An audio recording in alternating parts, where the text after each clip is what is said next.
La Organización Mundial de la Salud confirmó la primera muerte en el mundo por un caso de gripe aviar en su variante H5N2. Se trata de un hombre de 59 años de edad del Estado de México que falleció en abril, a pesar de que nunca tuvo contacto con aves de corral. La Secretaría de Salud al respecto ha dicho que no existe riesgo de contagio para la población. ¿Podría haber una nueva pandemia por gripe aviar? Es la pregunta que nos hacemos. Y si comemos pollo, y si no comemos, y si hay un pollo que está libre de problemas, y si ya podemos tomar medidas o no tomar medidas, si esto tiene que ver con otras variantes, si viene una nueva ola de COVID, de influenza, bueno, muchas dudas y vamos a tratar de irlas resolviendo, de planteárselas a nuestro estimado doctor Francisco Moreno, médico, internista e infectólogo. Vamos a ver si ya lo tenemos. Doctor, buenos días, gracias por acompañarnos. Doctor Francisco Moreno, gracias por acompañarnos. Buenos días. Buenos días, un gusto estar contigo y con tu auditorio. Gracias por esta atención. Necesitamos que pues nos responda esta pregunta de si estamos en peligro ante una nueva pandemia por gripe aviar y qué podemos hacer en nuestras vidas, qué medidas debemos tomar y cómo prepararnos para este tipo de nuevos virus. Mira, la situación que se presentó ahora de lo que habla es de que hubo un caso en México de este nuevo virus que es H5, ¿no? Hay H5N1 y que se había demostrado que había estado circulando en Estados Unidos y en otras partes del mundo, y esta que se llama H5N2. Esto depende de la enzima neuraminidasa y de la hemaglutinina, por eso le llaman H-N.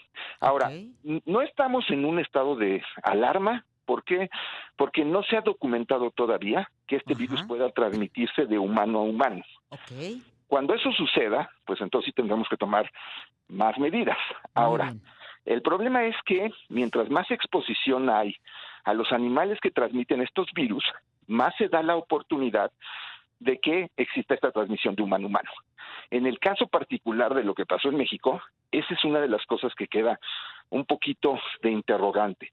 ¿Cómo fue que este hombre adquirió ese virus? Porque aparentemente no tuvo exposición en granjas de aves. Mientras no se documente que este virus se adquirió por parte de otro humano, no tenemos que preocuparnos. Pero sí hay que estar muy vigilantes porque pues esto se puede dar en cualquier momento. Claro. Y entonces, si podemos entender el consumo de los derivados de toda la producción aviar, no tendría ningún problema. El problema es el contacto directo con las aves de corral. Sí, es difícil. Aparentemente sí se han documentado algunos casos por consumo de carne cruda, carne no bien cocida, sobre todo de origen aviar. Pero la situación ahorita es exposición en granjas de aves, y para la Secretaría de Salud y para todo el sistema de salud es muy importante checar estas granjas avícolas para ver que ahí no haya sido la fuente de infección de este caso, porque la mayor parte de los casos que existen a nivel mundial son solo por exposición a animales, la mayor parte aves, pero el virus ha ido cambiando y ha afectado ya a otros animales. En Estados Unidos la variedad H5N1 hay 3 casos, 2 de los cuales parecen ser por contacto con vacas, ya no aves. Entonces, se está brincando el virus, esta barrera de especie. Lo único que nos falta es que sea la barrera de especie humana, en donde ya humanos transmitan a otros humanos. Ese es el miedo que hemos tenido desde hace muchos años. Incluso pensamos que antes de una epidemia, una pandemia de COVID, iba a haber una pandemia de influenza. Ahorita lo que hay que hacer es estar atentos a las comunicaciones como la que estás dando tú y esperar que pues no haya esa transmisión de humano a humano. Doctor Francisco Moreno, médico internista e infectólogo, ¿en qué países se han presentado este tipo de cuadros, además de Estados Unidos? E incluyendo Estados Unidos, doctor, ¿cuáles son los cuadros de manifestación de síntomas? ¿Cuál ha sido la experiencia del tratamiento y de qué se trata de alguna manera la responsabilidad de la política pública, de las autoridades sanitarias, de las autoridades de salud, frente a lo que ya nos arroja la experiencia internacional? Mira, la mayor parte de los casos en forma inicial se presentaron en China. Incluso desde el 2003 hubo datos de una infección humana por H5. También ahora recientemente en Estados Unidos. Lo que hay que tener es una vigilancia epidemiológica muy importante, se tiene a nivel mundial. México está participando y debe de participar activamente para poder detectar esos casos en una forma oportuna. Ahora, el problema, ¿y por qué nos da miedo esto, no? Porque el virus H5, el virus de la influenza tipo H5, se ha asociado a cuadros mucho más graves. Es decir, no es una influenza normal, es una influenza mucho más grave. Incluso algunos estudios han demostrado que la mortalidad puede ser hasta del 30%. Es decir, de cada 100 se morirían 30 si hubiera una epidemia de este tipo, ¿no? Pensemos, por ejemplo, en COVID, la mortalidad fue de 0.8, es decir, de cada 1,008. Aquí serían de cada 1,300. Dios mío. Entonces, por eso es muy importante Claro. contener. Ahorita estamos en una fase de prevención, no hay una fase de riesgo de que Sí. esto se esté presentando a nivel ya de humano-humano. Sí, pero tenemos no que debemos de parar llegar las ahí. antenas y saber Exacto. de qué se trata, ¿no? Exacto. Ahora, el problema también es que el cuadro clínico pues es el de una influenza, entonces no hay manera de que tú digas, tengo H5N2, porque no hay ningún síntoma específico. ¿Son los mismos, doctor, los mismos síntomas? Sí, lo que va cambiando es la gravedad, ¿no? Que evoluciona una persona a mayor gravedad. Ahora, en el caso particular de lo que pasó en México, se trataba de un paciente con mucho problema ya médico previo, problema renal, diabetes, hipertensión, etcétera. Entonces, pues en esas personas, desafortunadamente, cualquier virus se puede comportar como muy agresivo porque su sistema inmune no está bien. Claro. Entonces, como te digo, yo creo que ahorita es vigilancia, no hay que estar alarmados, pero tampoco hay que tomarlo como algo de no importante. Hay que estar pendientes de que esto no vaya a escalar. Le voy a reiterar las dudas, porque son las dudas de la vida cotidiana, del consumo, del mercado, del súper, doctor. Sé que usted es muy responsable siempre y nos ayuda a que no nos alarmemos, pero en el caso de la compra, de la preparación, del consumo del pollo, que es la duda mayor, yo ya escuché a muchas personas que dicen no estoy comiendo pollo porque me da mucho miedo esto, y no queremos obviamente afectar la cadena económica correspondiente, pero sí nos gustaría que nos ilustrara y nos orientara qué medidas debemos o podemos tomar en términos de prácticas, de buenas prácticas de consumo. Mira, lo importante es mantener una higiene de manos adecuada, también tener un manejo de los alimentos muy responsables, adecuada cohección de los alimentos, porque alimentos crudos pueden ser más peligrosos, consumo de alimentos que vengan de áreas en donde se haya realizado esta vigilancia, y para eso también necesitamos que la autoridad, si detecta granjas que tengan este problema de aves infectadas, inmediatamente las pongan en cuarentena. Claro, claro. Pero ahorita es nosotros estar atentos. El consumo de carne de pollo se puede hacer, pero que sea un alimento bien procesado. Y hervir, me imagino, lavados Exacto. especiales. No, pues tener una adecuada, que se cocinen bien este tipo de alimentos, y que el consumo sea de áreas, de zonas, donde tengamos seguridad de que no haya pues ese brinco que pueden darse en algunas granjas, en donde venden el alimento sin tener un adecuado control de ellos.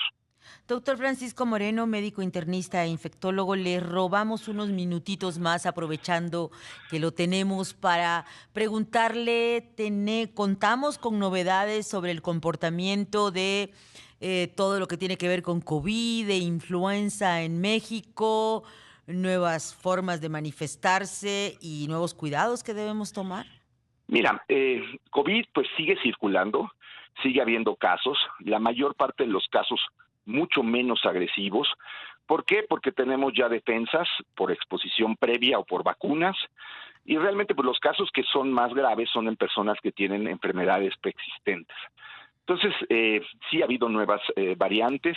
Estas variantes lo que hacen es escapar a las defensas, pero no llegan a provocar cuadros más serios en personas que están sanas, en personas que no tienen problemas inmunológicos. Cuidar muy bien a las personas vulnerables, pero eso no solamente para COVID, sino tiene que ser para cualquier otro tipo de virus, ¿no? Claro.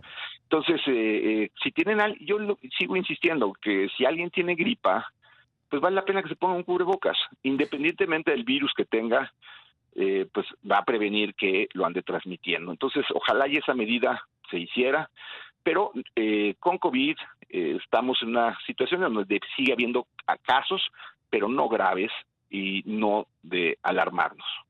Y finalmente, doctor, escucho sobre todo en los jóvenes ciertas pulsiones, tendencias antivacunas, argumentando que ya se pusieron demasiadas y bueno, después de algunas novedades que hay con algunas de las vacunas, pues como que les da miedo. ¿Qué, cada cuánto, dónde, cómo, con qué tipo de inmunológicos debemos prevenirlo? Mira, evidentemente pues se pusieron cerca de 14,000 millones de dosis, es prácticamente 2 vacunas por cada ser humano, y eso pues ayudó mucho a que la enfermedad, que si bien causó alrededor de 25 millones de personas que fallecieron en el mundo, no causará mucho más muertes. Las vacunas ayudaron mucho a evitar esto. Mientras más vacunas se ponen, pues más va a haber gente que tenga algún efecto colateral y que se van sumando por el número tan alto de vacunas que se pusieron. Las vacunas son seguras. Ahora, ¿cuándo hay que ponerse vacuna? Hay que ver cómo se presenta la evolución de COVID, si hay alguna nueva variante que requiera que se sintetice alguna nueva vacuna para fin de año. Hay quien piensa que esto puede ser como la influenza, en donde necesitemos administrarnos una vacuna anual, y yo no voy a decir, yo no me voy a poner la de la influenza este año porque llevo 27, pues sí, pero te vas a poner la del año, no es que te pongas de acuerdo a las 27 previos. No hay que pensar en sumar vacunas, hay que tener la vacuna más actualizada para el momento en que estás viviendo. Entonces, no hay ahorita una situación en la que digan hay que correr todos a vacunarse. Hay que estar pendientes, hay que ver qué pasa a fin de año, hay que ver si hay una nueva vacuna. Mientras más tiempo pasa, la vacuna que existe va teniendo menos efecto contra la variante que está circulando. Pero si una persona se vacunó en noviembre de 2023, ¿debe volver a hacerlo hasta noviembre de 2024 Sí, en el caso de COVID? Así es, y esto sí, en el caso de que hubiera una nueva vacuna que nos diera mejor protección que lo que tenemos antes, ¿no? Muchísimas gracias por despejar nuestras dudas y por acompañarnos esta mañana, doctor Francisco Moreno, médico internista e infectólogo. Gracias a ti y un saludo a todo el auditorio. Estar tranquilos por el momento. Muchísimas gracias. Pues era el doctor Francisco Moreno de las medidas que debemos tomar. Son tanto las autoridades de salud, pero también las sanitarias, para garantizar que, sobre todo las granjas de aves de corral, estén libres de cualquier manifestación de este tipo de virus, que hasta ahora pues sería el que se transmite de manera directa en estas granjas.